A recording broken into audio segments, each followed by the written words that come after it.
Yes, we're live. How about that? Woo! And what kind of pleasure I have here. There's so amazing talent sitting in front of me. I got to know you guys a little better being here. And yeah, don't stop now. Keep going. No, you just stopped. That's great. So we are here in Troia, Portugal, at THU. Thanks to this guy who's sitting there off camera. Andre! The sound guy is probably dying right now. We just clapped into the microphone. People are just like, what the? Andre's here? Andre's here? Like, they don't care about us. They care about that guy. How you guys doing? Awesome. Good. Excellent. Last day too. Can you believe it? Enjoying it? So fast. Yeah. So fun. Yeah. It's you can tell it's the last day when I drink Red Bull. That's how you can tell. You can tell the stories about drinks in the Oasis. Oh God. You could do that. No. Yeah, it's a happy birthday, David, by the way. What? Today's thank you. Birthday. Happy birthday, man. Yeah, I'm 25 finally. You know? Yeah, let's start with that. So You can drink and go out with girls now? And damn, lucky you. I try to embarrass you at the Oasis, so let's embarrass you now live And in that front of worked. everyone who's Please. watching it, and then all the thousands of views of this video that's going to happen afterwards. Yeah. Happy birthday, my friend. Thank you very much. Nice. What's your birthday wish? Well, no more killed animals. No, All here you go. right, I'm with you there. That's yes, a good one. Amen. Yeah, that's a good one. Yeah, it is. Good one. And we'll talk about this because I knew about expedition art a little before I got to see your presentation here. And then when I saw your presentation, I was like, fuck. Okay. We have to do something. And it just all connected at the right, at the right time, at the right place. It takes I mean, everything happens for a reason. It's not a miraculous thing that occurs, I think. It wasn't my idea. It's something that's been close to my heart, just growing up. And then like-minded people just sort of fall together. And, David and Kristy were a no-brainer because we've been together for 18 years now as working in the industry, along with Terry. And immediately Terryl, Iain, Aaron Blaze came into my head. And Terryl actually suggested Aaron immediately, and Iain has been there all this time. It was just a matter of reaching him, and everything just falls into place, and the amount of the reception that we're getting from people is truly amazing. Everybody supports the cause, and art driven, using art to educate, I think is a perfect tool. Yeah, and art to connect. Yeah. As I was saying on that stage. We're going to unpack everything we've talked about just now, and I guess a good moment to start with would be to get you guys introduced a little bit. Oh, yeah. I think the only person, honestly, you don't have to get introduced, but there's a slight chance that there may be one person, the one person in the world somewhere. In the world. And how dare you not knowing who those people are Well, already McCaig, right away? yes. I don't care if you don't unsubscribe. Fuck you. My mom is watching, so please mind the words, okay? I'll reduce my cursing by 15%. I'm joking. That was Portuguese anyways. Yeah, I'm joking. All right, then I will increase it for another 20. Yeah. The only thing my mom's doing right now is sending me private messages on my Facebook page. Did you add On the wall. add your mom on the Facebook? Well, I didn't have any choice, I guess. You know? So, Is she posting under your pictures like, that's what I'm saying. Like, David, what are you doing? she has been, yes. Especially since I've been teaching. I don't know why. You know? How old is your mom? She's 70 now. Wow. Can I just tell you, treasure every day. My mom and dad are gone, and it only hits you like a few years afterwards. Yeah. But I would give anything for a time machine right now. There were so many things I should have asked, so many things I should have messaged them on Facebook and so on, right? Yeah. You know, and we were close. We did talk a lot, but ask the stuff now that you really would regret not asking later. And it's hard. It's hard to appreciate it. It's funny what you were saying too about, everybody knows me except that one person or whatever. But as time goes on, nobody knows you. Yeah. Right? Unless you get lucky and you're a Shakespeare. But that's as it should be. Right? Stories are meant to end. Things are meant to grow in their place and stuff like that. I don't mind whether people know me or not. I mind whether they remember what I did.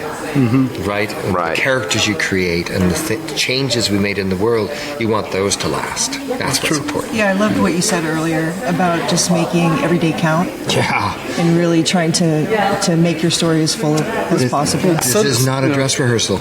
Yeah. This is it. Go for Unless you're Sid Mead, it. Unless you're sitting. then none of it matters. But even Sid Mead, I ask young people these days, so who is Boris Karloff?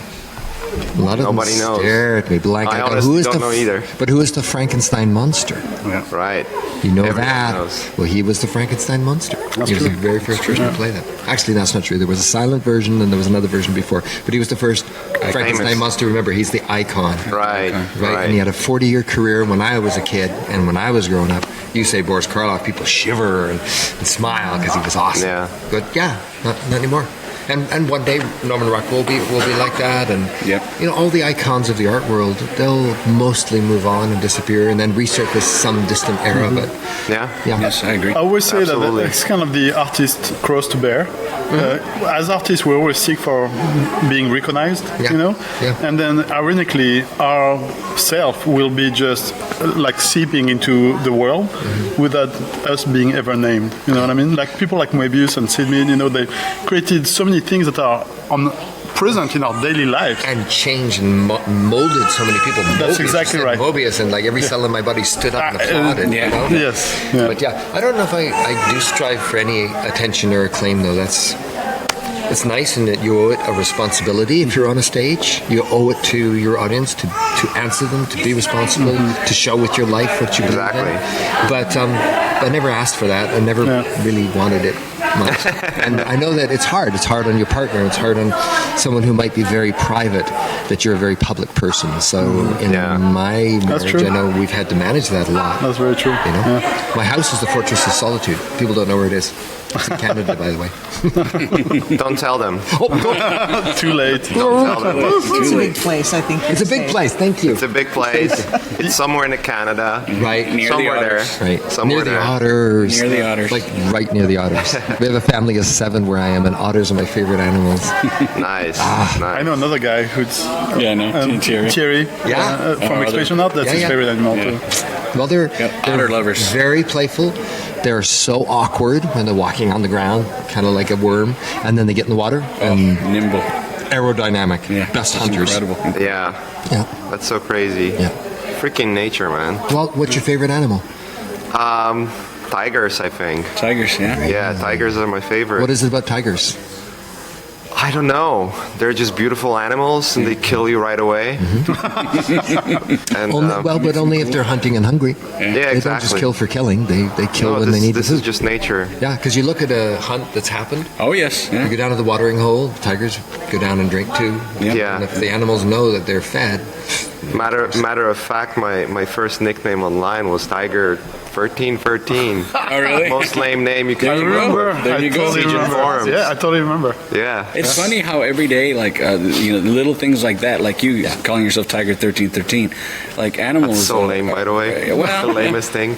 But you know 13 what? is my You- favorite number. but you can make it special, right?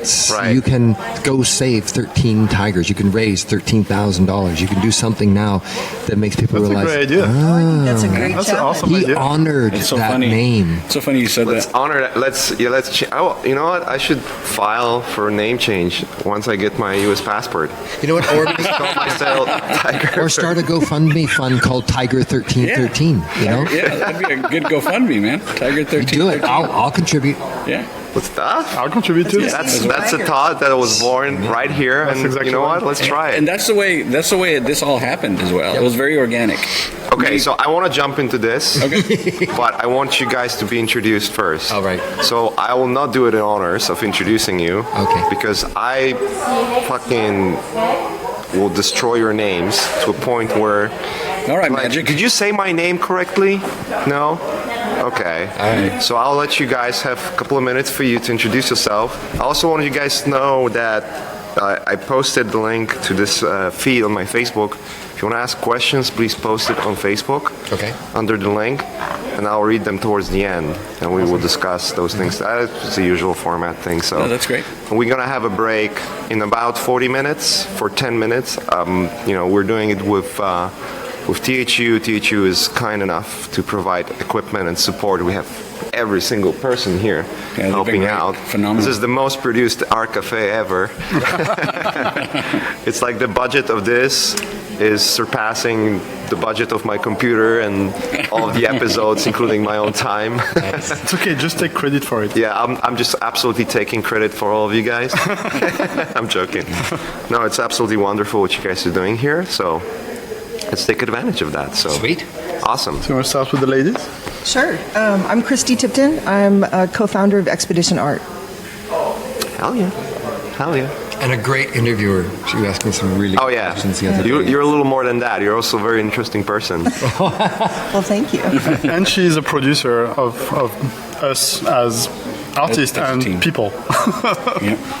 She's been producing our life for a few years now. They are. And your favorite animal is? It's the lion, for sure. Male or female? Doesn't matter. Female, of course. duh. All the women are the most powerful. They're the We hunters. might not be as flashy, but we're, certainly responsible for the kill every once in a while. Some pretty flashy. No, yeah. When the cubs are around, Yeah. Yeah, watch out. watch out. right, world. Watch out. I think there's some similarities there. Maybe I'm a maybe. little protective of my guys sometimes. Oh, you have kids? Of these guys. We just Two. How old are your children? Your kids. Your kids, we are her basically. kids I heard too. one's having a Yes. birthday today. No doubt about that. And you being part of us now, Yes. it's you fall under that protection. So Mom. So I'm Iain McCaig. I'm a storyteller. Got lucky enough to draw and write those stories, and also stand up on stages and present them. And I can't think of anything more fulfilling than a good story, and that includes the lives that we live. Try to make them count. Try to make them fun.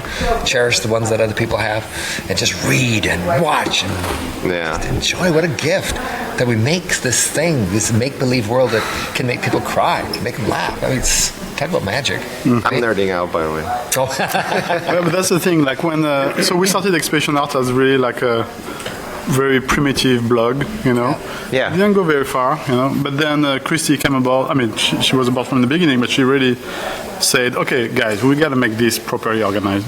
Manny and I are like, "Okay." So she really put it together in a way that was much more professional and planned for a book and things like that. And suddenly, Manny and Kristy started talking to Iain, and Manny calls me one day. He's like, "Hey, Iain McCaig is on board." I was like, "What? What?" Well, it's been a very busy career. Got lucky working on the Star Wars yeah. and Harry Potters and the things like that. But I grew up on your work. Oh, So Same here. so that's what I began. likewise. yeah. Excellent.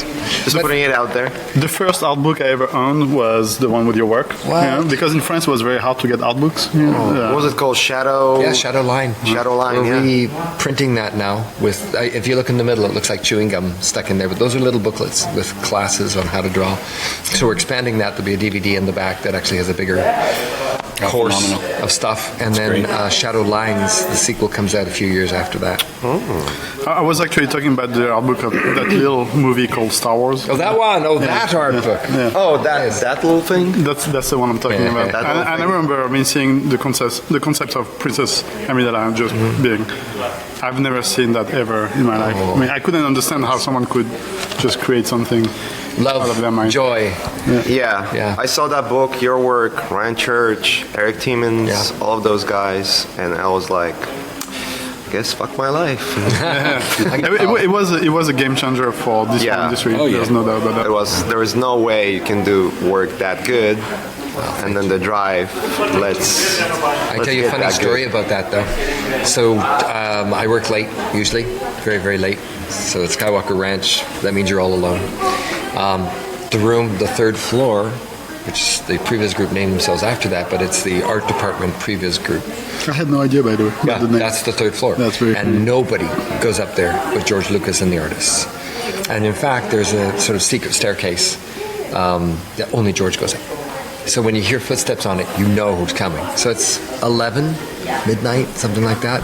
And I hear footsteps on the secret staircase. It's like, oh! But I'm so deeply into my drawing of Padme that I didn't care who it was. And door opens. Yeah, it's George. And he comes in and he's kind of looking at the art, and Doug had left some stuff lying around, so he just stands there for a while, and I utterly forgot about him. But the next thing I know, he's like standing right beside me, and he's just staring at the Padme I'm drawing, because he told me later he was in love with her. They would only marry the woman that I created. So he reaches over and he grabs the drawing off the desk and he goes, "The question is, Ian, who is she? Who is she?" And when you're deep in drawing land, you know what it is. You speak your truth. You speak from your heart. And I went, "George, she's me."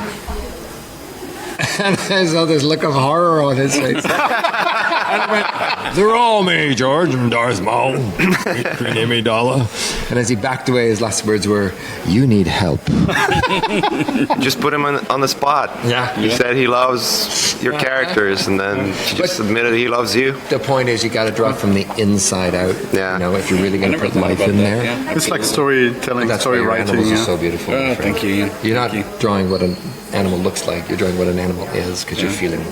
Well, yeah, what I admire about Manny's work is really that it's alive. Yeah, let's talk about It's not Manny. something Who is static, Manny? You know? So who is Manny? Who is that guy? Manny. Who's that guy with the fancy cowboy hat?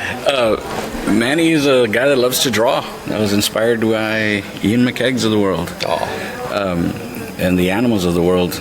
I've been a concept artist for quite a long time now. Went into video games animation. Met David Levy 19 years ago, along with Kristy. And we've been together since. Been through ups and downs and things falling apart and coming back together. But always, I talked about it earlier, I feel like the last horrible incident that happened to us was a bit like a forest burning down. But from that burn, from that horrible tragedy, new growth happens.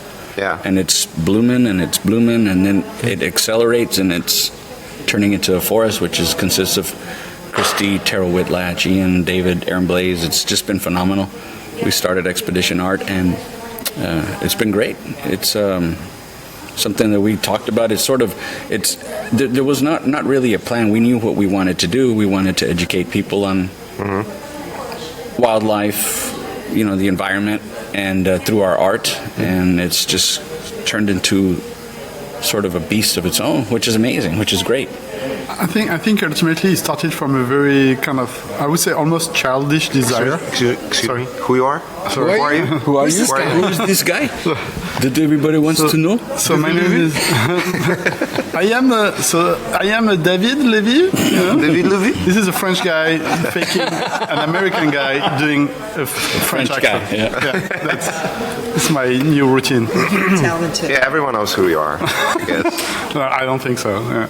So My name is. you worked on all films. My name is David Levy. I worked on first in video game industry for 15 years on titles such as Assassin's Creed, Prince of Persia, and then as Turok, Dinosaur Hunter. Yes. Hell yeah. Yeah, Hell yeah. yeah, Nintendo. forever. And then I moved to the movie industry. I was very, very lucky. I feel that was really the luckiest day of my life when Tron at Disney was started, Tron Legacy, the sequel. They contacted me, and that changed my life forever. And since then, I've been working in the movie industry, and I feel like the luckiest artist in the world. I remember seeing that short that Joe released. Yeah. And I was like, this looks awesome. I wonder who was the student that did that. And then I realized it was Joe Kosinski. Yeah. And then I remember I was working at Crytek, and I saw some of the work you guys been releasing. It's like, how on earth are you able to do that kind of stuff? Because it was just mind blowing. It's like the style of work and like the clean lines and the beautiful production design. I wish I could take full credit for that. You should. But sadly, Darren Guilford and Joe Kosinski are, to this day, this is still the best project I ever worked on because Same. of those two people. Darren was such an amazing leader that I would have jumped off a cliff if he had asked me, hopefully. He would buy you a donut first. Probably. Thankfully, he never asked me that, so that was good, And to jump back into expedition art, I think, I'm going to be very honest here, I never really talked about it, but I think I arrived at a point in my life, I worked non-stop for 25 years, mostly overtime, most of my life. And I burnt out. I really, really did. Also, my father passed away when I was working on Tron, right in the middle of the project. And I had a serious introspection, fell into depression for a while. And what came out of it is childhood. The happiest moments I had with my father when I was a kid, were when he took me sailing. We did a lot of sailing during French holidays, because in France we do have holidays. And we went to sailing to Corsica, went sailing to Sicily, went sailing to South Spain. And I will never forget, after an amazing night looking at stars, because when you're on the boat, there's no light surrounding you. Oh, yeah. You see you see the Milky Way perfectly, and makes you realize that we're actually a solar system, that we're living in the middle of a ginormous Milky Way, Yeah. And it's a history. It really is. Everything that you see, it's million years past. ago. Exactly. That's crazy. And after a night like that, first of all, the morning when I woke up, the first thing I saw was a whale. And I will, you work on so many projects and you go through so many things and so much hard work, and all this is almost a blur, And you remember the people, But strangely, in the middle of that depression, that's what came back to me. And the events, right? Nature happen in your life. Exactly right. And at that point, Manny and I were really kind of down in the dumps, after leaving our company and things like that. You guys had a fallout with Steamboat. That's correct. There was some drama there. That's correct. And strangely, I thought, okay, well, you know what? I'm going to do another company. It's going to be better, and we're going to kick their ass. And at some point, I was like, you know what? This is so futile. Yeah. And meaningless. And Manny and I have always been about outdoors, and I remember Manny calling me, and I told him how I felt about everything. And we started saying, well, you know what, we're just artists, we're not politicians, we're not lawyers, we're not, doctors, but we have passion, we love nature, and we have a responsibility, even if it's just a drop in a giant ocean. It's our responsibility to try something before I'm gone from this earth, and without a feeling that I didn't do what I should have done as a human, which is thank the earth for being around me and nurturing me the way Inspiring. This planet is nurturing us so much, and we take it for granted. Nah, we do. And you know what? Every drop, it either splashes or it ripples. That's exactly right. Yeah. Well, that's a really common thing. When we talk to artists across all different kinds of disciplines, everyone at one point or another has been influenced by animals in their drawing, nature, in the colors and textures and environments that they paint. And so, if we ruin that, that's really horrible. That's horrible. If we ruin it more. We ruin it more. ruin it more, Yeah. absolutely. To the point you said when, you saw the Milky Way and all that. I remember when I was a kid, I used to go to my grandma's farm. like every year for vacation. And I was like, for all of my childhood, that was the best memories I had. And the most memorable moments for me still till today, apart from just hanging out with my family and, you know, having those really good family moments, was one night when my grandfather said like he woke me up in the middle of the night and I was like, come, I'll show you something. And he prepared like a little bench right in the middle of a field. And he walked me there and like, sit and look. And the amount of dots you see in the sky. You know, you see those photos, those HDR photos of the sky. At first, it's all dark because your eyes adjust. But the moment your eyes adjust, it's like exactly like that photo. There's so many dots out there.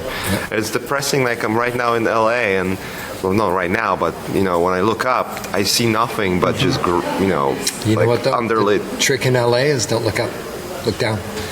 And what you see are all these people everywhere. Yeah. And those are animals too. What I like about it is, if by observing us and the way we interact and so on, you're reminded of the echoes you see in the animal world of exactly the same kind of societies and groups and so on. But you watch places where they don't go to war on each other. And you watch cultures that live very happily together. So you can find that in our world. You know, if you look, you can see groups that are actually helping each other out. You can see people you can see great acts of kindness and creativity and all the rest. So looking down gives me that same sense of wonder that I get looking up at the stars. Right. Except sometimes, bit of pride that there's that in us too, right? You And know? it's what you're talking about. It's a little scarce, especially in LA. I don't know. It depends where you look. I guess. I lived, or rather, my studio was right off Sunset Boulevard, Sunset and La Brea. So we were right downtown, and there were the homeless communities that would move around and so on. I saw a lot of kindness there. I saw the kindness from people passing by and even within the groups. You know, I saw a lot of ugly stuff too.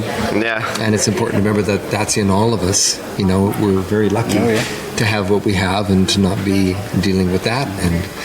But it's people that fascinate me more than the stars. Yeah, we're like what you just, developed monkeys. I'm going to jump on that because you just sparked an idea in my head. Is that what's fascinating is that humans, you know, are a lot about war, about hate, but also about love. And I think there's something where a lot of people don't accept the fact that we are animals, you know. And there's also almost like a point of like superiority. Absolutely. And I think that comes also from a heavy insecurity. Absolutely. And looking back at animals, this is probably our best side.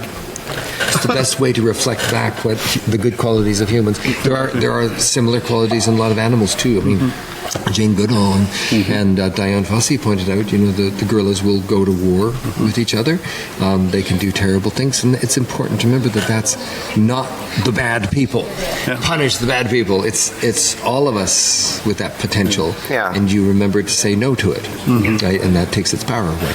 Yeah, when I look at war and all the messy things that we do as humans, and I look at, you know, monkeys and chimpanzees and how we were talking about that yesterday. brutal they are to one another. But they do have those moments where they sit down and pick between the hair and even clean themselves. But even lions, you know, we've had some pretty mean, or tigers is the story. Bears are crazy especially tigers. male bears.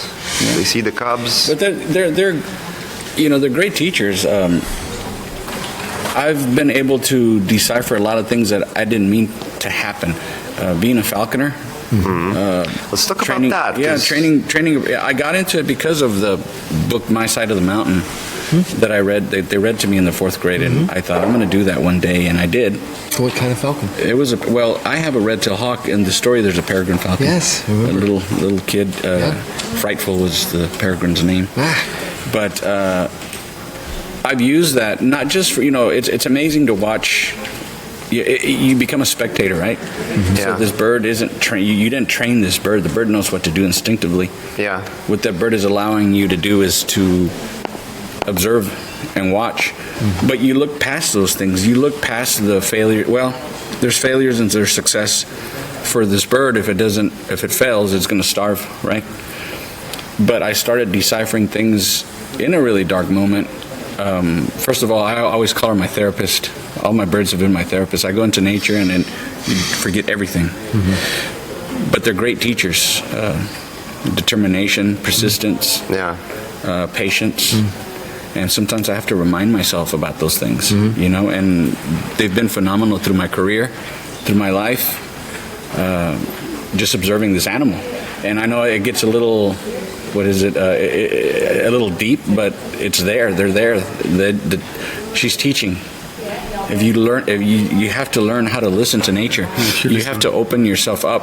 You know, the Native American ways of like listen to the wind, to listen to the trees. I absolutely do those things. I've lost her in the woods. I've listened. Nature led me right back to her. Listen to the crows. Listen to all the little things, all the little clues, and the things are there. You just have to look for them. Throughout me, 20 plus years of me roaming these woods with this bird, I've learned so much about geology. I've learned so much about how weather, changes things. About stray dogs that you should defend yourself stray dogs. I've been cornered. Everything's happened. It's been I could write a complete adventure book on just hunting this bird. You know? Oh, yes, please. Some crazy adventures. You should have your own podcast. Get like those We will. stories You can out, help us dude. with that. You can come on my podcast and let's talk about it. Because damn, dude, the stories you have. Yeah, I've had some. I put myself into awkward situations sometimes. Mostly troubles. You know, like what Manny's talking about is a good example of what we're hoping to do with Expedition Art. He read a story in the 4th grade that inspired him to do something later in life, to allow him to be open to new experiences and help him further. That happened to be a book and a story, and I seem to remember the original book had the little illustrations in them. Oh my God! Have you ever seen them, Ian? They're beautiful. I need to send you a copy of the original. The lady was phenomenal, and it just sparks your imagination. Just beautiful drawings. It's a great book, and in art, our way of expression, stories, the things that we hope to do with Expedition Art is the same. Art is such a powerful tool that transcends language and but culture. I think it's important that the emphasis actually might be on stories, because art is one way of telling a story. Yeah, I agree. Totally agree. And for years, when I went to art school, I wanted to be a writer. And I thought, oh man, I put my brain on hold. I'm just going to draw pictures. And it took a long, and then I realized, I'm entertaining people. We need, a break from the craziness of the world. So I felt okay about that. But actually, I feel exactly the opposite now. We have our hands on the power, the one thing that shapes everything. Yeah. Because I believe from the moment you're born, you write a story for yourself of who you are, what you believe in, what your values are, what kind of friends you're going to have, what kind of person you're going to be. And then you spend the rest of your life trying to make it come true. Absolutely. Right? Yeah. And when you bump against something that shouldn't happen, you say a president gets elected that shouldn't be elected, that shouldn't have been elected, you suddenly have to rewrite some of your story because this wasn't supposed to happen, and that means you're reminded that you made it up. Right? That's beautiful. And the nice thing is that if you learn how to write good stories, whether it's in pictures or words or whatever, you actually have complete control over your life. It's okay to know you made it up, because by giving it meaning, it is meaningful to you. Absolutely. Right? Yeah. Absolutely. And then to have yours and know that has to interact with the story of the people around you and the society around you and the lives of other creatures in the world and everything, that these stories, it's the interaction of those that will create the history of where we are. To know how to deconstruct that and make them fit well together is of paramount importance. So, yeah. And there's this thing about stories where they drive emotions. Absolutely. And we as humans are driven by emotions mostly. We're mammals, so... Yeah, we do. Emotions and instincts, right? Because Exactly. really, when it comes down to it, you look at when the hurricanes hit and all that stuff, at the base level, it's survival. Exactly. You've got to stay alive, and people will do anything they can. But the moment that basic requirement to survive has been satisfied, out comes the next instinct, which is altruism. Human beings will help each other in the most amazing situations, right? Terrible, terrible things, and they'll reach out almost at their own risk. It just has to be slightly above that survival level. Yeah, and people will help. There's this thing about emotions and empathy that just resonates with us. Yeah. and we're responding to it much more than to numbers. Yeah. It's So- like when you look at war, you hear the 5,000 people died in Right. whatever bombing. You're like, Right. all right, it's 5,000 people. But then you hear a story of one of the people.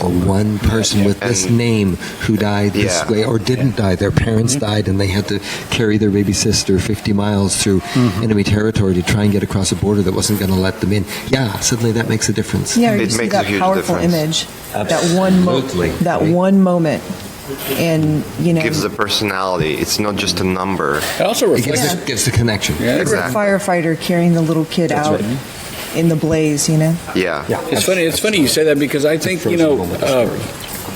one thing that as artists we learn to observe so much. I remember going to international falconry festival, and I saw a man that really intrigued me.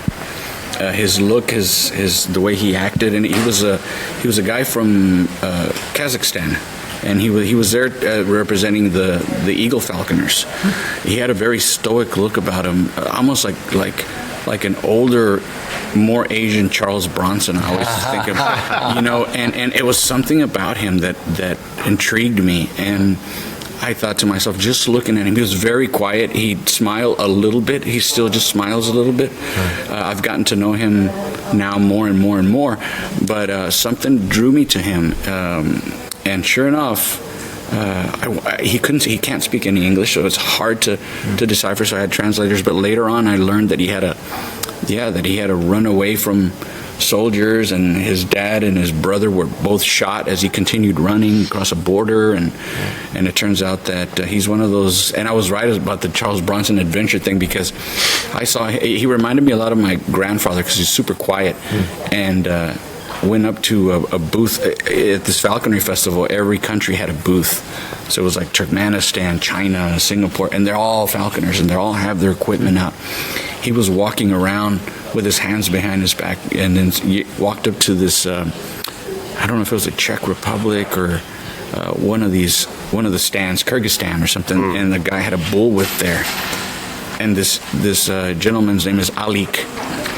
And I thought to myself, I know if he grabs that bullwhip, he's going to pop it. I know he is. And sure enough, he looked over at the guy from the booth and asked if, just in a gesture, can I pick this up? And so, yeah, and he walks back slowly and puts that bullwhip out, and sure enough, he starts popping it, and everything that I felt from this guy, just by observation, I was completely right on. Right. And I think it's the one person that I've drawn the most. Oh, fantastic. I can't I stop want to drawing see them. this. I got to show you them. Okay. You'll be like, hey, you got any photographs of this guy? Because he's amazing. Just the stoicness. So, just observation, Yeah. and I think that has lent me being out in nature and observing wildlife, learning how to track, learning what I'm not this kind of guy that's like into survival or this and that. I know how to start a fire if I need to, but all that I take for granted because I was brought up in it, I guess.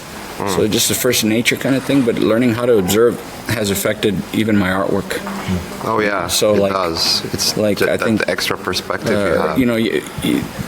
You draw a scuba diver, you better get that gear right, because the one time you show it, somebody in your audience or somebody's going to be like, that's wrong. Yeah. Because for what it's worth, you're also trained in observing. You've been watching as long as anybody else has, and you know human beings so well so that when you go to sleep at night, you can recreate them with no anatomy classes, no drawing or animation classes, and they move and they talk well and they're beautifully lit. You did that.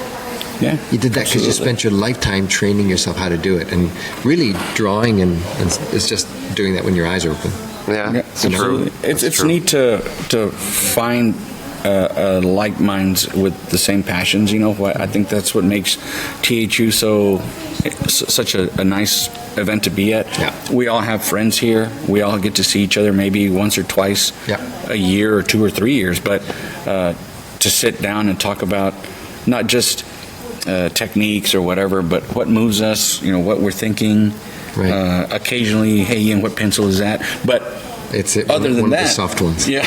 Other than that, The soft ones. other than that, it's great, So that sort of overflowed with expedition art, as far as we're all we all love wildlife. We all love the outdoors. You know, what started as a blog turned into this nonprofit that we're actually making a mark. Yeah. That makes me feel good. Ditto. Absolutely. And, I and remember- whether the mark is going to be tiny or big or in between, it doesn't matter. No, and it's not up to us. That's It catches the error or it doesn't. You That's can't exactly predict right. it. But can I interrupt just for a second? Yes. Because you reminded me Go of the ahead. community and everything. And I just realized after my talk, there was this group of people that were waiting to talk to me. They were all waiting in the back of the room. So is there anybody here that could get a message to them and just let them know how long this is going to be? Because I want to stay and talk here forever. But I just want to let them know not to wait back. We're going to have a break in 10 minutes. Great. So I can run back and tell them all. And then there's, after 10 minutes, we're going to have another, I guess, Awesome. 45 minutes of Yeah, this. great. And I know just need to let Terrell them know to go get is going to lunch. join us. I And that's think why we last. love you. Oh, Terrell's going to join us? Oh yeah, last Forget 15, 20 them. minutes, I think, because she's having her Forget talk them. right now. Yeah. But I remember seeing things about what you guys are doing from your posts and Aaron Blaze posts. Aaron Blaze was an amazing person that I met accidentally. Oh, yeah? And then ended up working with Where? on Oh, Tembo. What? Yeah, Legend of Tembo. We worked together. I was freelancing for the studio, and it was. I worked with Aaron on King of the Hills.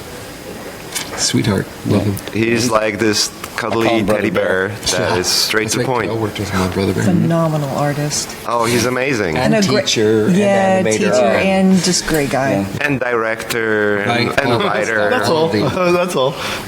Yeah, it's just like knowing him, I realized how small the world is, because by the time I started interacting with Aaron, I was also already working with Rob Ruppel, and Oh, Rob sweet. was the art director on Aaron's film, Right. The Brother Bear. Yeah. So it's like, wow, this world is so small. But I remember the passion that Aaron had for animals, because the movie we were working on, it's just like, it was exactly like overflowing his passion and his like emotions towards animals and how he wanted to express it with the stories and Oh yes. So were you an animator, concept artist? I You was didn't introduce illustrating. yourself, so yeah, tell us about you. What's your name? We call you Magic. We call you Magic. magic, Mache, Magic Kuchara. Massage. That's how French people call you. Yeah, that's how most people call me. Massage. But you're an animator or Illustrator. illustrator. Yeah, I've been working in games for like 10, 15 years, and then last couple of years in film. Oh, fantastic. Just finished a couple of big projects, Yeah. Ghost in the Shell and Captain America, and Really? I get to work with. Yeah, I was working with freaking Darren Guilford. When you said Darren Guilford and Joe Kosinski and like how much you remember out of it, that was by far my favorite project. Even though it was canceled, Yeah. it was still my favorite project. Oh, fantastic. Was there Because it's probably because of the people. exactly like I was That's there. what you remember. Phil Saunders was there. Darren, Kevin Ishioka, Joe Hura, and Paul Osimo, Yeah. and all the other guys. It's just like so amazing. That's such an amazing crew. It's amazing what you can do and how inspired you can be when you work with a great team. It's really all that matters. Yeah. What I've learned It's working in amazing this what you industry. cannot do if you don't have a good team to. Yeah. That's true. Like Well, the funny thing in the film industry is I haven't seen a correlation between the experience of making the film and the film itself. So I've worked on films where directors screamed and, threw chairs across the room, usually with people in them, and they were really not fun to work on, but the film was awesome. Yeah. And I've worked on films where everything was great and really supportive and all that stuff, and it was a terrible film. But the point is that since they don't tie up together, why not have a great experience and a great film? Yeah. Right? You can have both. I think really the screaming and the shouting is just films need and stories need emotion. And the lazy way to do that is to right? And suddenly everyone had a visceral reaction to it. Yeah. The hard way is to slowly creep inside someone's heart and make them feel, make them love, bring them joy, make them cry. That's takes more effort. Yeah, I think it's also the thing you mentioned, timing. It's just having the right people at the right time. you might have 70% of the crew being amazing, and then the 30% that Right. is just good. Maybe don't care that much. Maybe that's not their project. Maybe they're just there for the paycheck. Yeah, I'm not even sure if it has to be good. But I know on Star Wars, Doug Chiang was amazing at turning a lot of people away that didn't fit. So he was building a team the way you put a puzzle together. And some Yeah. people, maybe they may not have been the best draftsmen in the world, although we were very lucky. We got really high standards. But by God, they made that team sing, you know? Yeah. Yeah, they were just the right person there. Shows.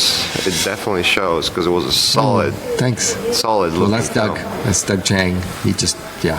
Too bad the Yeah, story. even but- in forming this team, it's been it sort of naturally has Yeah. formed.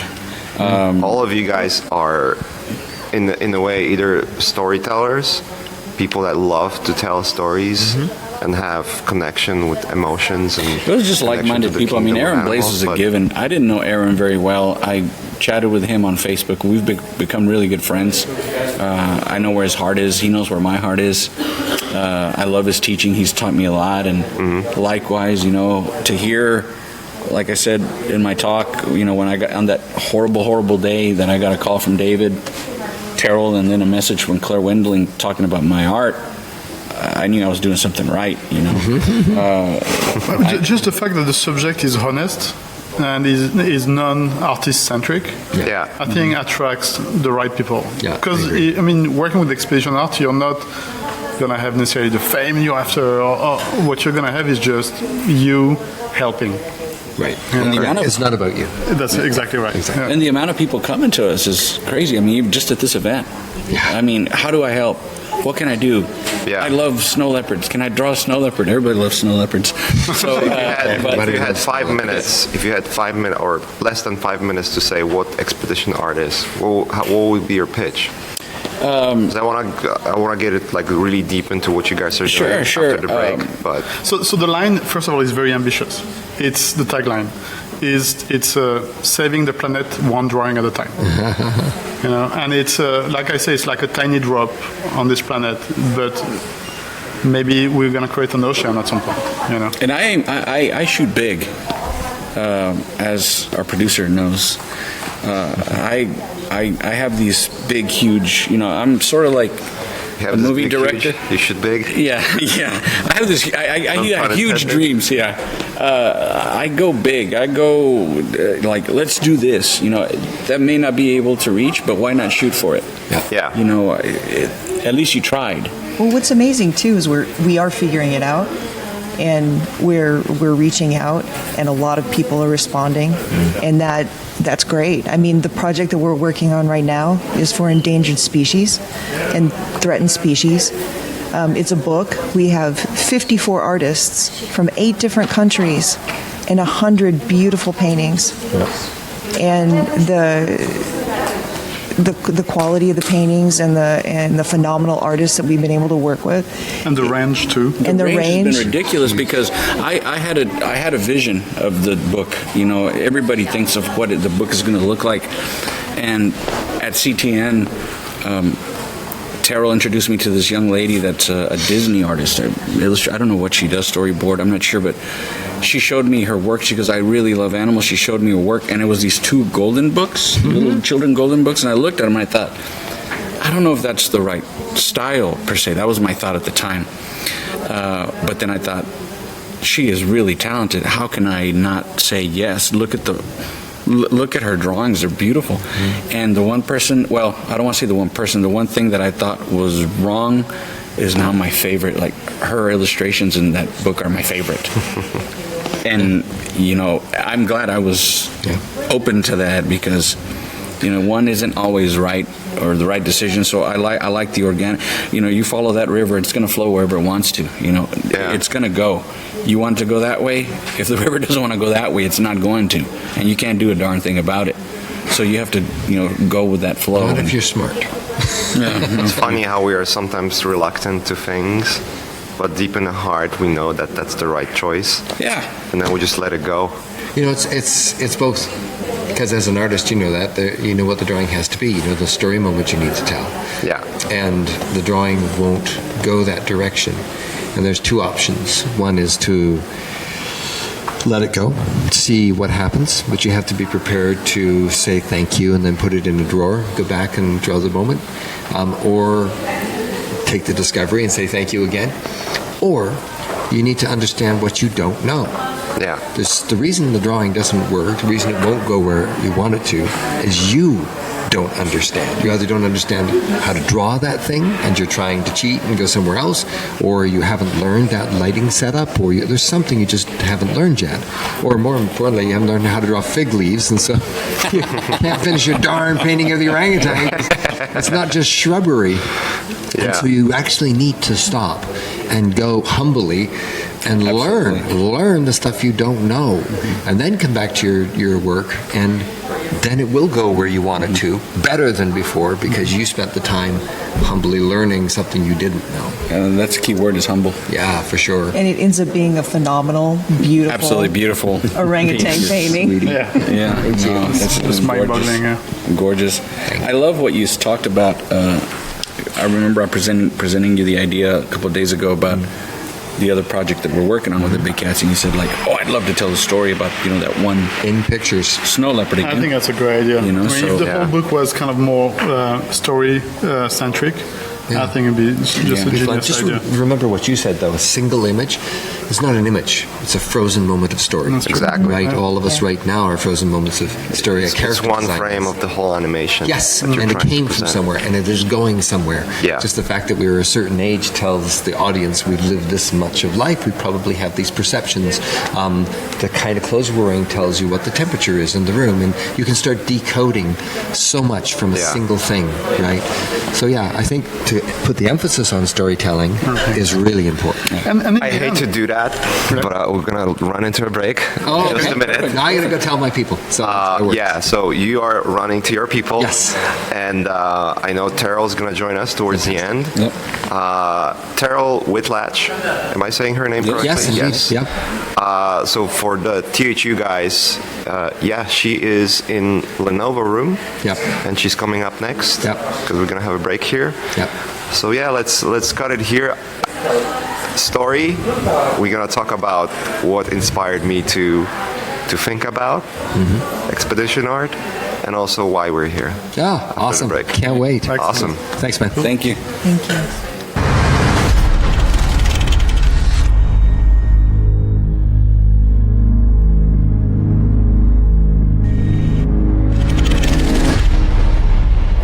Ignition! We're back to the show. Hello, I just everyone. got fired from my position as a podcaster. Kristy's taking over. We're just doing a little musical chairs, so it's Yeah. all right. So it's all good. Yeah, it's all good. I've mentioned before we left that I was touched by a story, and I was thinking to do Art Cafe here on THU. Anyways, and I was thinking like, who are going to be a guests that I'll invite and see who actually has time to actually do it. It was more like, hopefully someone has time to do it. Otherwise, I'll sit in front of the camera and do it myself. But I thought about like who would be the guest, and I watched Manny's talk, and you talked about expedition art, and I actually got to know what you guys do a little more, like from the inside, and I was like, holy shit, like this is legit, and this is really awesome. And I was like really moved with seeing all the pictures. We're obviously not able to show the pictures now, but you can tell the stories. So what I want to know, because that story touched me, so maybe let's jump into what is the story behind what you guys do, like the detailed stories that touched me, that I'm pretty sure will resonate with people. I think the rhino dehorning that you guys participated in, I think would be a good one to start with. I was, because I'm sort of known as, for some odd reason, there's plenty of animal people. Terrell, Iain, there's amazing, I think because of my wrangling and because of my pictures that I put on Facebook and everything, it makes me a little sort of legit. If I'm there with a hawk, or if I'm there with a rhino or a lion or whatever. When we got called by Noman to help out with a cause in Los Angeles, and we came up to the cause, it made us a little more legit. I think the rhinos my brother-in-law was at a coffee shop in Austin, Texas, and he saw this little advertisement for help with rhinos in Zimbabwe that was in a coffee shop, and he likes to help grassroots organizations, you know, and not the big huge corporations, but people that need it. And then he asked me to lunch, and he said, "Hey Manny, I thought about you with this. How would you like to go to Africa and work with rhinos, dehorning them?"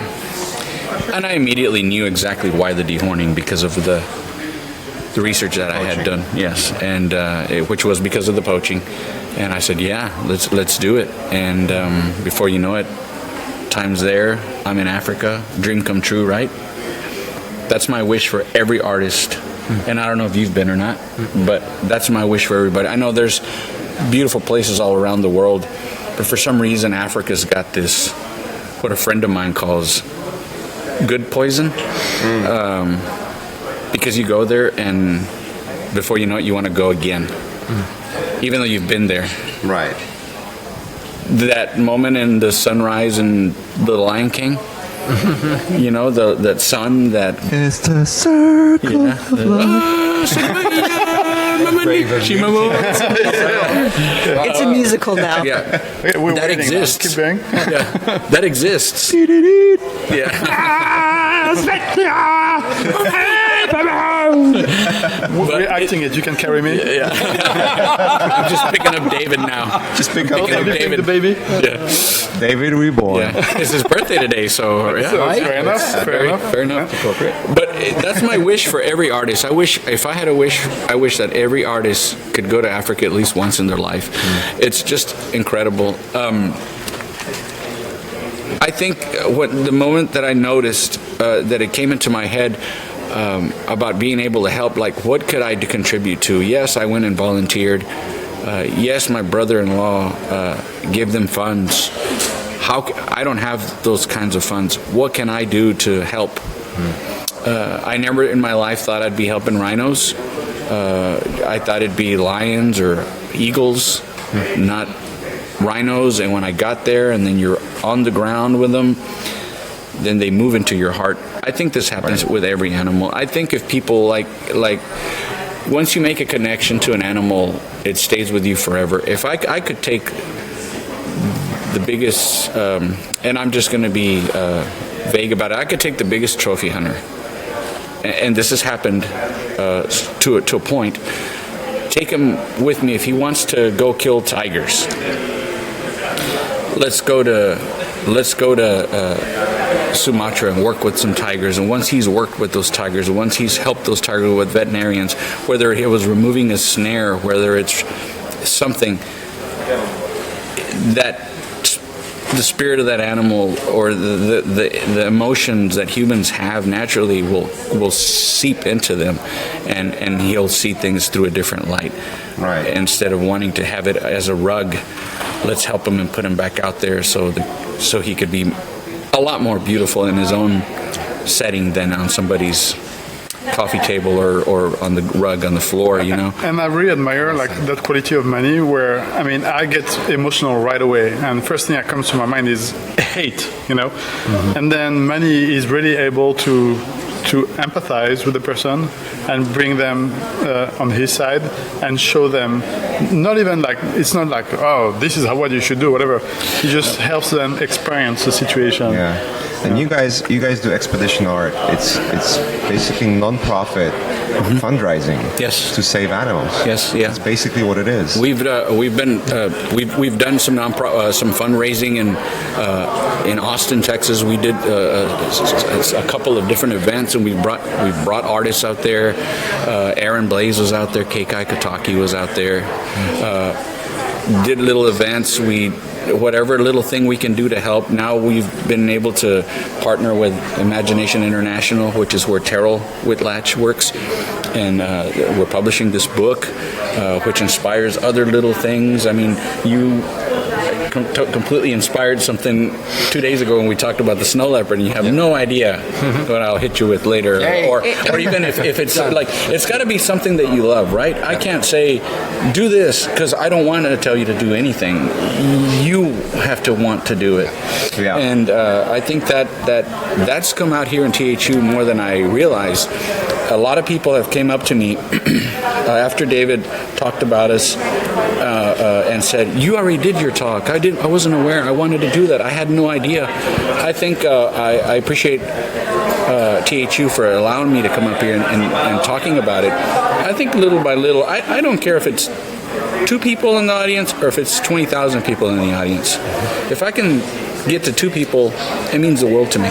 Because it's ripples. It's ripples, absolutely. It's not about the giant audience. The word of mouth has spread. People are saying, "I'm sorry I missed your talk. I'll watch it on THU TV. How can I help? What can I do?" And we need all the help we can get. It's not just us doing this work. If somebody's, I think a Facebook follower just asked if polar bears were on our radar. Yeah, that was By one of all the means. Absolutely. By all means, and if somebody that we don't know comes very passionately to us about polar bears, and what that could inspire a whole new project, right? Yeah. Yeah, I mean, I can break down kind of the mechanics of how the business works. Please. Yeah, I was about to ask you that question because you're like the silent assassin in this whole thing. Right, Like, man, I like my new title. you're like, you execute everything step by step, everything and everyone who's. And I have to give kudos to that, because I come with her with some. All our life, not just me, but David as well. We're all responsible for coming to Kristy with some crazy projects that she has to like decipher into this is doable, this isn't doable, because I come out of left field. I'm so ADD as far as like, I get excited about one thing. Like Iain could talk about bumblebees, and tomorrow I'd be like, "Oh my God, Kristy, we got to do this."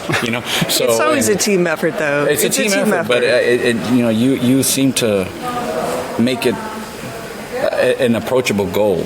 I like to harness the chaos. It's the chaos. The sassy assassin who harnesses. Girl, that fits on. God, I'm sounding so much cooler already.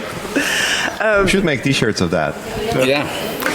From the business side, kind of what we do is we've been working internally with our group, but we'd like to open that up. And as we grow, we will open it up. We have a process within the company where if you have a project that you want to pitch, you basically put it together in a template that we have. It's a couple of slides. You can think about it in business terms like a lean canvas type of exercise. What's the high level description that you want to do? Do you have an organization that you want to fund? What do you think the main art project is that you want to do? Sometimes it's really small. Sometimes it's, hey, I've got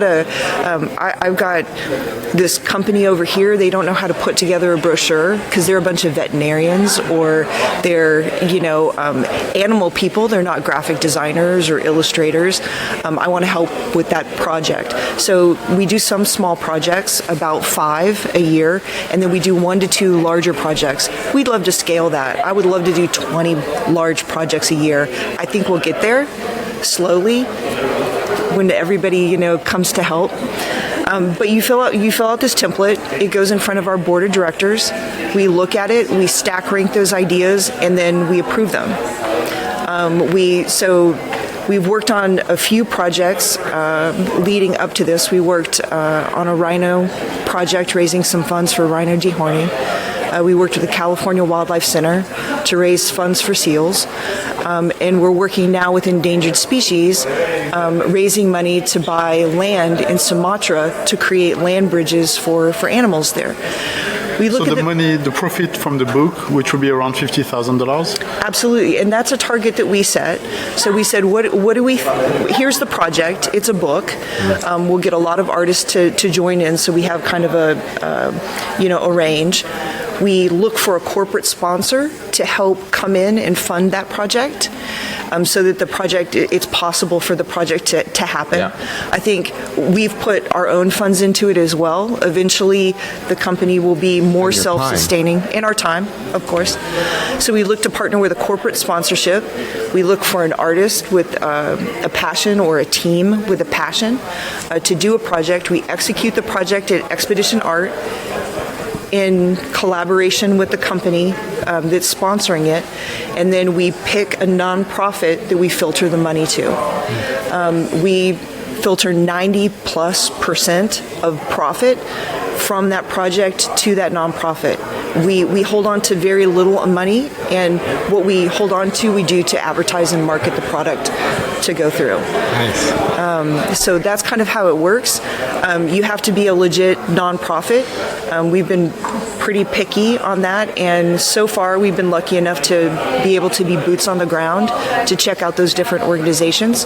Hopefully, Manny and I'll be going to Sumatra to look at this land in person. So which McCaig. company? And Iain. So which is the company that we're working with for the book, and where is that money? Who evaluates what that money is going to be used for? I just want to ask that question. I know the answer, but it's just a question of so that people understand the cycle and where that money goes, and that we're really working with highly trusted scientists. Sure. So Sure. So Especially with knowing how nonprofits work in U.S. specifically. Yeah. Like, so I paid the money and only 1% goes to those children? Yeah, Yes. The exactly. fuck? yeah, it's difficult because you have to run a business also. Of course, yeah. We have been lucky enough to put in a lot of our own funds to get the business off the ground. We'll use other mechanisms to continue to raise money to run overhead, essentially. So we'll be launching a for-profit store online store that supports craftsmen and artisans in other countries, as well as sells artwork and original art books as well. And then we'll take the profit minus the overhead and filter it back into the nonprofit. So it's just the way we're kind of setting it up. But it's important to us that that as much of that money goes to the nonprofit as possible. That's the point. Yeah, when we were in Africa, we were going through a market, and we were looking at the artists there and asking, could you artisans that are there at the market, so we could help them as well. Like, he was sculpting rhinos out of stone, buy a whole bunch, help him out, and we have connections now to help us locate those people in Africa, for example, in Zimbabwe. Yeah, that was really fun, bringing back about 50 pounds of stone in your suitcase. I do want to emphasize that you were saying it's fundraising for endangered species. That's the primary function, but it actually isn't. That's only part of it. The main part for me is the education, right? The awareness and the education to everybody.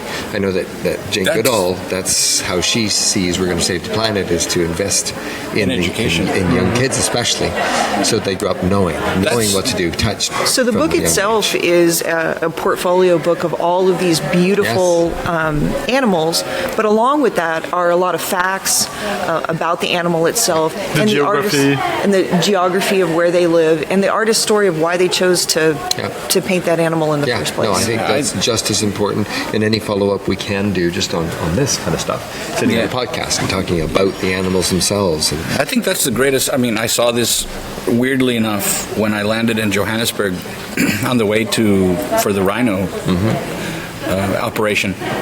There was a quote by Nelson Mandela that said, "The greatest weapon in the world is education." Yeah. And that was sort of ironic, because that for me, David could have his thought on how expedition art should be. Kristy, we all have, and they're all positive things, but my main goal is education, because that's the only way that I've been able to talk to other people and not convince them. Nobody likes to be preached at, I don't think. I personally don't. I don't want to be told what to do or what to believe or what to think. But when you educate somebody and let the artwork do its job, let the storytelling do its job, whether it's a story with words or whether it's just visuals, they're very powerful. They're super powerful. And possibly the most destructive thing is ignorance. right? You do things not out Yeah, of we see evil, but you do it results of because you don't ignorance know any better. everywhere. Well, that's exactly what the corridors are for, right? The forest corridors. We discover palm oil is good for us. We go down and transform an environment into palm oil farms, and that could be okay because it's bringing income into the people and so on. But the ignorance there is you don't realize that that is a home to creatures, and if you put these strips in between, they can't cross. No, exactly. They can't breed. They can't do their social interactions, and they will die if you do that. There are smarter, better ways to farm. There are ways to leave those little, just the thoughtfulness of leaving a little corridor so they can go see each other, can save an entire species. And that's what I mean. Absolutely. The primary function, I think, is to really just make people aware when you say we're going to buy corridors, why, and what it's going to do and what they could actually do next time when they're joyfully tearing up the environment. Absolutely. I remember seeing, I think it was Vice episode where they talked about palm oil production. Right. And I was shocked. I was shocked the amount of deforestation that's happening. I never personally thought that I'd be the kind of person. And I'm just being honest. You go to a grocery store and you protest something. You're looking at what it's made out of or whatever. I never thought I would do that. I never thought I would do that. And now You have to these days. You have to these days. And now the palm oil. It's in everything, and the I'm biggest always problem. looking. It doesn't matter if it's a Whole Foods or whatever. I'm always looking just to double check, just because I know it's just. And I The think biggest problem Joe- is the amount of deforestation. Like, I remember there was the big scare in the 90s, like, oh, what they're doing to our precious, forests, because without that, we're screwed. We're done. We're screwed, dead. right? And now still it's even happening, worse. like it's if you even look in worse. Brazil, for the meat industry is just destroying the Brazilian forest, Right. But again, the education to people of, well, why are we screwed? Yeah. So they cut the trees down, and the solar radiation comes in. The trees are maintaining our ozone atmosphere, and without that protection, we're dead. Yeah, we're gonna Mars. fry. We're Mars. We're fried. Yeah, we fried. That's right. So it really, even if you don't care about the animals, hopefully you care about living a little longer, and you won't if you keep doing that. So that education seems vital. Absolutely. Or the Earth is flat. Flat or not, it still needs an atmosphere. Yeah, I know, right? And aliens are going to take us away. Or That's called a frying pan, my friend. or the lizard people are gonna come and save us. Exactly. We hope. Yeah, all right. I love lizards. Yeah. Actually, can I just butt in for a second? Sure. You're talking about Africans. For me, one of the best places I've ever been in my life was Australia. That's beautiful. Yeah. I grew up on The Lost World, not the movie, right? But the Arthur Conan Doyle idea. Sure. that somewhere there's dangerous creatures still that roam around and look like dinosaurs and eat you. I found it. It's called Australia. Yeah. Everything dangerous is there. I almost think that New Zealand deliberately ships everything dangerous over to Australia. To Australia. But for me to be back in a place where you are not the apex of the pyramid. There's many things there that can take you out. Is really refreshing. Oh, yeah. Really great. Really humbling. Exactly. And I felt that in Africa. I mean, I felt that. We were camped not 40 yards from a lake. Right. And my brother and I were at a campfire. And I said, and it was dark, and everybody went to bed. And, of course, he and I are still up. And I said, let's walk to the lake. Okay. Bad idea. We walked about 28 feet, and I said, you know what? No, this isn't. We're in Africa now. It's funny, I had the same feeling. I think it was a workshop we went together, and you brought actually your bird. Yeah, the hawk. Yeah. Yeah, and I remember Dallas. you removing the eye protector. Yeah, the hood. And the first thing the bird did is just looked at me. And for the first time in my life, You shit your pants. I knew I was a prey. yes. Yes. And see, I mean, it really, I will never forget the moment. No, I've had that too. I was in Australia working on Peter Pan, and at the same film studio they were shooting Dr. Dolittle 2. And, I knew because there I am in the studio working, and this Bengal tiger goes past the door with the trainer walking them around. And I thought, oh, there's tigers. Yeah. So I immediately ran over to the compound with a bunch of the other artists, and there's the two young Bengal tiger ladies, and they take one look at me, and one of them just immediately comes towards me with a whisper. Yeah, oh my God. Comes straight towards me, and I looked like that, see if I could see the trainer, and by the time I looked back, the tiger's gone. Just like that. And the trainer's now beside me, and we both see the tail twitching from behind this tiny little log in front, and the tiger somehow just flattened itself behind, and she went, "Oh, it's so cute, she's stalking you." Yikes. By the way, there's no fence. Yeah. This tiger's just... Oh my God. There's something I've heard about pumas, in the jungle, like if they're about to attack you, or if you're about to die from puma, you just don't know. You will never know. Yeah. They bite you right here, and it's it's like a switch. Right. Well, we had a lot of that when we were doing Light shuts off, and you're done. We were doing a dinosaur animated thing for the Discovery Channel, and we tried to do the David Attenborough, where they're true stories. They really are animals, but the stories are Shakespearean. They really have arcs and things, but you can't anthropomorphize the animal. I forgot why I was telling you that story. Sorry. That's all right. That's all right. No. We've been here for a while. Why was it telling Rangers you? like, You're talking about the no fence. So I was in Africa with one of my good friends owns a lion sanctuary out there, and I had been for 3 days just drawing lions and being right next to them, even playing with one through the fence. She was like a kitten, but all of a sudden we're out of the Harare. Don't do that at home, kids. No.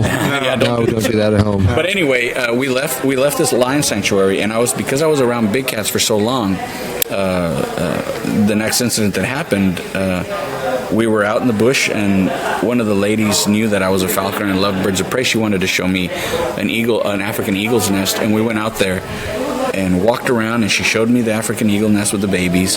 Then we walked around this ravine, and she starts talking to me. This is where the leopard has been spotted here. But That's ironic. so sure enough, she was talking about where it's seen, and then to my right I saw movement, and then I looked over there and didn't see anything. Looked away, talked to her again, and I saw movement in my peripheral again. I looked again.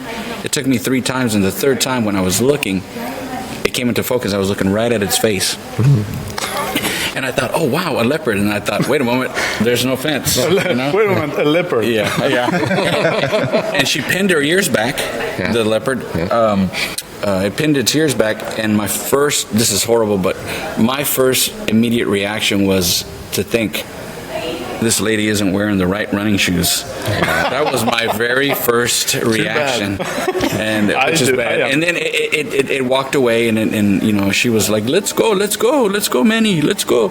And we went back to that area when I took Kristy 2 years later, and we were walking.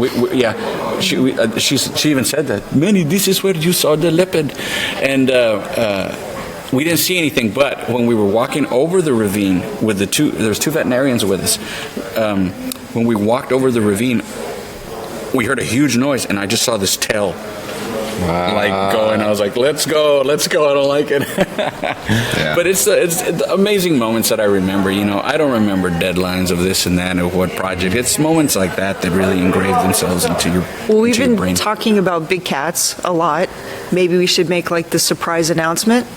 Yeah, our next big project is a big cat project, and that I'm super excited about. That's they're my biggest passion.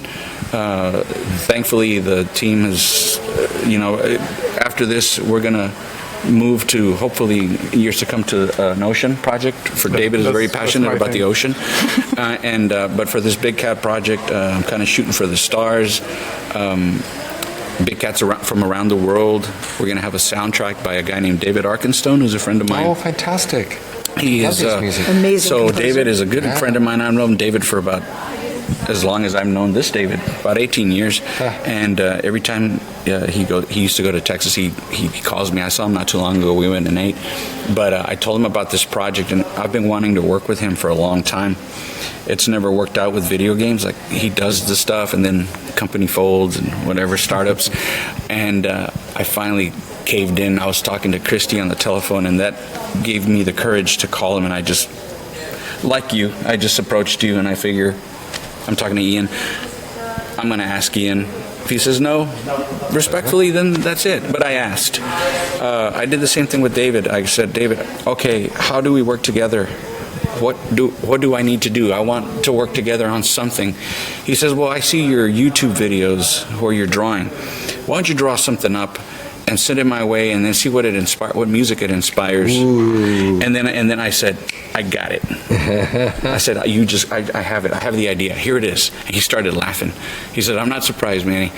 I said, what if we do these cats from, the big cats from around the world, and each cat has a song. You have Nepal and Tibet for the snow leopard. Right. You have African stuff for the lion and the Bengal tiger, all these different type. And he said, I love it. I'm in.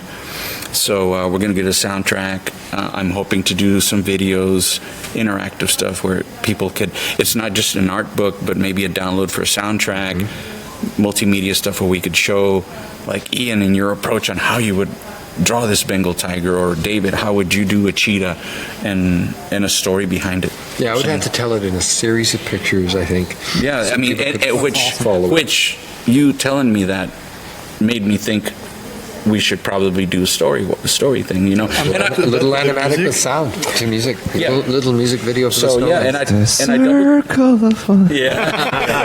and I double shall sing. Yeah. And I Actually, double, we were I'll talking. do the VO. Actually, we were talking to Karl Kopinski to do the voiceover because his accent really? is so badass. it's going to be our David Attenborough. We were trying really hard to convince him. I think we got him. I think we got We'll him, see. yeah. Hopefully. We'll see. I can do the potato polish thing for you guys. Actually, I kind of remembered my dinosaur thing now, which is because of that. We were trying to tell the Shakespearean-like stories of the dinosaurs without a single word. Oof. All right? Yeah. And all you had was the body language and what you saw of the animals. There was originally no archaeologist explaining anything about it all. And it actually was a lot easier than you would imagine. Yep.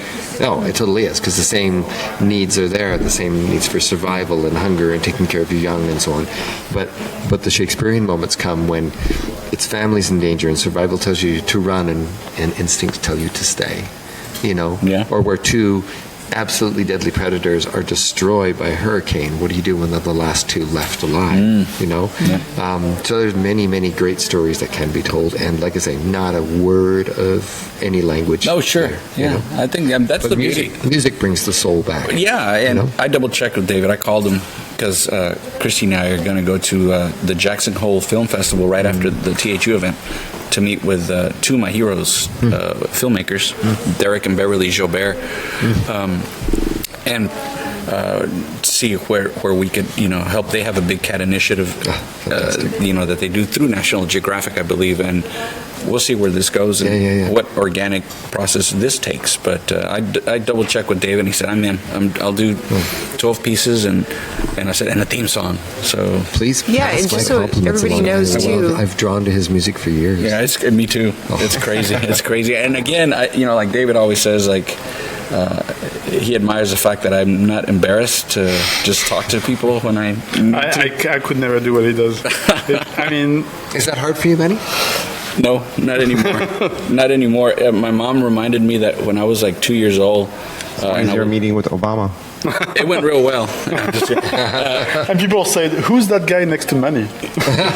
Well, it's funny, when I get- mentioned Jane Goodall, I think you said that you I talked to had her. some conversations Yes, I with did. her. I handed her a brochure for Expedition Art, and she actually, when I left, she called me back, held my hand, Oh. and said, "Thank you so much for the work that you guys are doing for rhinos." Oh, I love her. Yeah, and our corporate sponsors. We did an event that the clothing company that I work for, Cool, at the Sundance Film Festival, donated $25,000 to rhino conservation.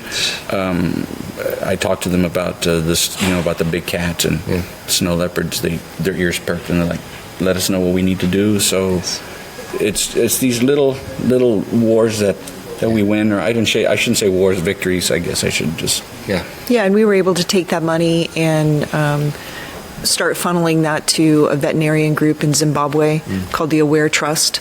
They do great work. They're out in the field every day just doing amazing things, saving animal lives and doing the dehorning and things like that. We were able to send some supplies to the rangers that are overseeing a herd of rhino in the national park there, and we're waiting for them to get approval to move some rhino, and then we'll be helping them with that effort as well. So amazing group of people out there just really working hard. They used to work for the government in Zimbabwe. They were, and when their jobs were cut, they felt that they had to fill in that responsibility. They still felt responsible for the animals, so they started their nonprofit and continue to do as much as they can with fundraising.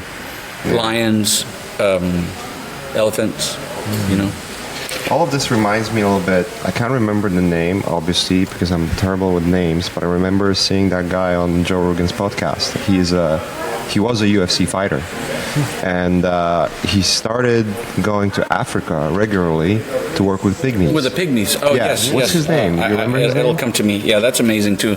Yeah, he just Water wells. Yeah, he started building, really trying to get the fundraising for water wells, and just having, not only just building stuff and then moving out, like some of nonprofits try to do, but get really involved with the people on the ground and work through the education. So they're not only funneling money to build stuff, but they actually teach pygmies how to build those wells and where to find that water. Education. Yeah, and all goes through the education. They say building one well is great, but they are building those wells. Not like some contractors that come in and charge extra and then move out. No, they literally teach them. It's going to take longer time. What's that old saying? If you want to give a man a fish, you feed the man. Yeah. If you teach him how to fish, you feed the village. Exactly. And it's just insane how much it changes their lives just to have access to water. Yeah. Because normally, I think from what he was saying, every day they would have to travel 10 or 20 miles to get fresh water that is not contaminated with anything. And now they have that in their village. Yeah. The other thing I want to talk about is because we're talking about Africa, we're talking about Sumatra, I mean all these places, but endangered species don't have any borders. No. And America, North America in particular, there's many animals in our backyard and we're destroying their environments as well. Well, I would add to that, there's so many in our oceans, most of which we don't even know, and boy, are we wasting that. So we really should put some energy into the oceans as well. Yeah, I know. That's saving everything down. I agree. Yeah, We have new animals there, plastic. Yeah, I just went diving yesterday, and I hope that more people will do that, and more people will go and look underneath the water. There's this whole amazing, incredible world. A whole new world. Sing it. I see a theme there. And as beautiful as the place I was diving was, there was also a tire there. So it's a plastic bag on a turtle's neck. No, thank Nemo. goodness. But that happens all the time in Marina del Rey, where I used to live. We see sea lions with plastic on their necks and fishing lines, and that's you just reminding me something. It's I was talking about me and my dad going sailing and snorkeling in Corsica, and people don't realize how fast those oceans are being damaged. Yeah. We're not talking about 100 years time when you'll be dead. We're talking about 10 years, 5 years scale. When I was a kid, I went snorkeling and there were so many fish around Corsica, and just 15 years later, when I went back, I remember very clearly the places where I was, and there was nothing. No more coral, no more fish, nothing. People don't realize that it's happening at an alarming rate. Yeah, It was overfishing, pollution. I was out in Kona and had the opportunity to go do a night dive with manta rays. And I was working, the lady that was chartering the boat had been studying manta rays for about 13 years. And it was kind of shocking to hear her talk about the fact that we really didn't know that much about manta rays. 15 years ago, and how there's some really good people in Indonesia that are studying as well, and they found out all these fascinating things, like the printing pattern on the bottom of the stomach is very much like a fingerprint, and in Hawaii they have them named. There's like 30 or 40, I can't remember exactly, but they have them all named, and they track them and do these dives regularly, so they're monitoring when they come in and out. One of their initiatives is to really try to reach out and educate. There was something like an 80% decline in the last 5 years. Because they're huge, first of all, like the ones we were seeing were 10 to 14 feet. And fishermen use their wings and sell it off as like the crab with the K, or scallops, or calamari, or whatever. They're fishing but it's such a rapid decline that it's shocking. So what the people in Kona were trying to do, because they've been very successful at it over the last 10 years, is really try to show people that ecotourism is really kind of a good way to go too, that you can make more money doing that than actually fishing the animal. And they had done a calculation, which I'd like to investigate further, but they said that based on the ecotourism for all of the diving companies that do this particular night dive, that their manta rays were worth about $1 million a piece. Yeah. Wow. So, but just like the canopy, right? People are wondering, why are we bothering to save orangutans? They're cute, but if they're gone, they're gone. It's because we'll die. Without the canopy, the ozone layer is not the same with the ocean. Exactly. If those oceans are not oxygenated and they're not exactly the way they are right now, you're gone. They're jacked. And I thought that metaphor in the first Avatar was beautiful. Right. It's like, the way he played it, where we're all connected. In the movie it was physically, and in some way, and it's the same here. It's physical too, We're going to be joined by Terryl Whitlatch. Yep. so excited. Yeah. Yeah, we can scooch. Good scooch. I guess after the... Come on over, closer. Come on. We've got about One over. 10 minutes Okay. before we'll take another break. Okay. I'll sit on this. There you go. Perfect. Put Terryl right between. Let's see. So we're All right, going to Terryl, be come on joined down. by Terryl Whitlatch. We got spot just right for you. Yeah, you can come over. Come on over. So we have You're very an welcome. amazing The amazing Terryl Whitlatch. Terryl Whitlatch. Yay! We've been talking about animals and expedition art and how much you've influenced us and what we're doing, And saving the planet. saving the planet, forming this amazing team. Educating people. Yeah. So first of all, who are you, Terrell? Oh, we Yeah, have to do that too. Who the heck are you? Oh, okay. We'll like Not that. so bad. I like my colleagues here.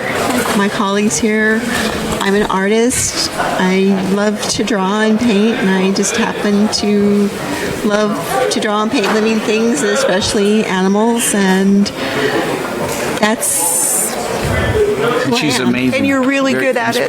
Oh, very well, thank you. inspirational, Terryl. You're freaking good at it. Well, it's just Working with on the best films out there, and yeah. Well, and generally she's very inspiring, super inspiring. Everyone who wants to be a creature artist. for me personally, forming this group has turned into, like, if I was a kid, if I was back to being 10 years old and knowing that I'd be sitting next to Ian and Terrell and talking to Aaron and becoming friends, as a kid, that would never happen because you've been one of my biggest inspirations as well as you have. But it feels so great for like minds to work together and organically come together. Agreed. This is fun. I've been part of a lot of teams, and for sure this is a special team because of what we're trying to represent together. I would totally agree. And the synergy and the energy it plays off. The result is, as I say, greater than the sum of its parts. Yes. And I think the thing about working on any project, film or book, is when you're working with people that have the same energies and complementary talents. It's just amazing what happens. Yeah, it is. Yeah. It is. Yeah, Terryl has several images that she did for the book Endangered, and they're just beautiful. Thank you. It was very hard to tell her, no, that you shouldn't do that many animals. Yeah, she wanted to do half of the book. Well, but I had other work to do, like making a living work to do. We all do. No, I appreciate everything you've done, Terrell, and you've been a big inspiration. So, Terrell, how did you get involved with expedition art? Like, what was the situation there? Well, as I remember, I was stalking her. he was talking. And you had like the little boom box, and you played the movie, the soundtrack from the Jaws. Well, actually, Manny had this pocket full of sugar cubes because he knew my deep dark secret. Yeah, he knew my deep dark secret. He lured me, and then With sugar cubes. with sugar cubes and candy. And then she was washing them in the water and they were disappearing.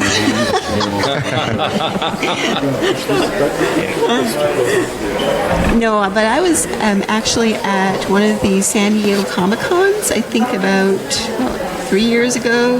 Would you say? Yeah. 3 years ago, and then you and Kristy were there, and I think you approached me there. Yeah, and she then was a given. And I think we had communicated through Facebook a bit, me telling you I'm going to Yes. Africa and working with the rhinos. So you've been doing this for 3 years. A little longer now. Yeah. Wow, fantastic. It's been, like I said, whenever Steamboat went down, for us at least, we went into this weird depression, heartbroken, and I used nature to be my therapist in a weird way. And I told David, I don't know what to do now. I don't know what to do other than fly my bird. And I said, I think I'm going to do this blog where I'm going to review hiking shoes, and I'm going to talk about drawing in near creeks and looking under rocks and seeing what's under there, and crawfish and raccoons and bobcats. And he says, I'm with you. I'm going to do that too. And I'll talk about windsurfing and the ocean and getting back outside and sketching, back to your basics. And then it all came together to form what was Expedition Art. At the time, we're calling it the Art Explorers blog, but we couldn't use that, so we became Expedition Art. I told Terrell what we were doing, and turned into the nonprofit, thanks to Kristy doing all the research on how to run the nonprofit, and start forming the team. Who came up with a name? Expedition Art. Yeah. Well, to be honest, it was a kind of a collaboration. I came up. We called it the Art Explorers, and then sorry, Ian. That's all right. This podcast is so awesome that everything is falling apart. It's nice. But I think it was a combination. I think to give credit, I think it was between David and I, just throwing names. How about this? How about that? How about this? And then Expedition Art. Let's just stay with that. It's hard. I It's hard wanted it to find a be good name. art expedition because I wanted it to be like a conduit for us to go and travel the world. And then we're like, no, it's expedition art. I'm like, okay. That's a good name. I like it. So I think Thierry Duazon helped us with our logo. He created the logo. Terry did the logo. It was going to be like the crayon top or a pencil top, and now it looks sort of like a mountain too. So whatever your mind sees, that's what it is, So, and then the team itself. It does look like a little bit like a mountain. So Yeah. good logo, So good stuff. the team just sort of organically formed itself, like minds. And there's a people's art. there's a website that people can go Yeah, to. What's yeah. the link for that? Sign up for that, Kristy. It's expeditionart.org, and if you want to learn a little bit more about our projects and the things that we're doing, you can go there. You can also become a member and get on our mailing list, and we'll be announcing new things. We talked about the Big Cat project here as kind of a surprise announcement, and we'll have more And we're coming looking out on the website. for artists. I mean, to help us, like here at THU, the amount of people that have volunteered their work. Like, I'll even send you 5 different drawings of different things. I said, whatever you're passionate about. Yeah, if you have an animal drawing, you want to hashtag Expedition Art. Or even a story to tell. Yeah, a story to tell. I mean, we're happy to promote that out there. We're really open to the community, and I mean, I think together we can. Change the world one drawing at a time. That's right. Yeah, I love the fact that we all kind of talked about our childhood, I think if you have a story about an animal that you met in your childhood that was very influential to you, I say go ahead, share it with us, We'd love to hear your stories. And who knows what that may inspire. Yeah, and So on that point, if you have an idea for a project as well, I mean, eventually we're going to be trying to match up corporate sponsors with additional, projects through Expedition Art, produce them, and pass them on to other nonprofits. So I know you have animal stories all the time because you're in animals all the time. You're hunting. You're having your hawk hunting stuff for you. And I know, David, you had your whale story, the whale that you met on the way to Corsica. Yeah, and then after that, of course, dolphins, sea turtles. Right. In French we call them moonfish. Here they're called sunfish. In America they're called sunfish. What about you guys? Like Terryl and... I have my otter story. I grew up on otters. I've always loved them. I don't know why. When I was starting to draw, I had dinosaur cards, and so I copied the dinosaurs, and then just naturally, it was almost like the bones connected. The Frankenstein monster was part of that family, and then so were otters, and so was Sean Connery, and that's how I learned to draw. I just had this list of people who somehow are related, and I didn't know how. And then as a kid, I couldn't go take pictures of dinosaurs, but there were otters in the Stanley Park Zoo in Vancouver, and I'd go with my little brownie camera and come back home with my proud photographs of a little black dot. But I knew it was an otter. and now, the sea otters were hunted to extinction on my part of the island for their fur. And they're coming back, especially in the north of BC, but they aren't there in Victoria. But the river otters, the ones I love best, have filled that little niche, and there are no predators for a river otter. And so giant families of river otters have sprung up. And any time I want, well, most days, I can go down to Willows Beach or any of the waterfronts, and there's families of up to 7. And we play hide and go seek, behind the pieces of wood and stuff. And they'll do it with you.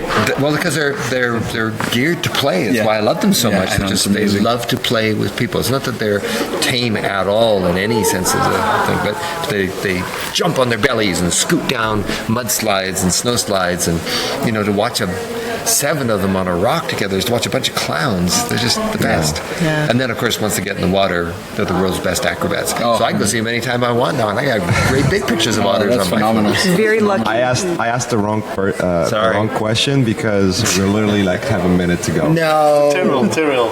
Animal. So yeah, Terryl, your animal story. 30 seconds. Go. Okay, well, the very first animal I can remember that I touched and touched me back was a horse. I was 3 years old, well, actually younger than that. My grandfather had a ranch full of horses, and I grew up, well, not in the herd, but I grew up with horses. And they were always a part of my life. And I just remember being very, very, very, very tiny, little, like I said, 2.5, 3 years old. And here is Timmy, my grandfather's Palomino parade horse, coming down, and he just goes,